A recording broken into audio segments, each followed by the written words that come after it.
আপনি আল্লাহর কাছে এভাবে দোয়া চাইতে পারেন, হে আল্লাহ, আমার করা গুনাহগুলোর কারণে যদি সত্যিই আমার দোয়া আটকে থাকে, তবে আমাকে ক্ষমা করে দিন। আমার গুনাহগুলোকে মুছে দিন। আমাকে ভালো কাজের মধ্যে এতটাই ব্যস্ত করে দিন, যেন আমি সমস্ত দুঃখ কষ্ট ভুলে যাই।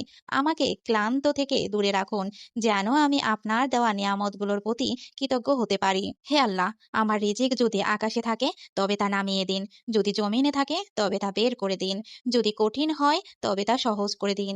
আর যদি তা হারাম হয়, তবে তা পবিত্র ও হালাল করে দিন। হে আল্লাহ, আমাকে আপনার আরো কাছাকাছি করে নিন। আমার ঈমানকে মজবুত করুন। আমার জীবনে শান্তি ও বরকত দান করুন।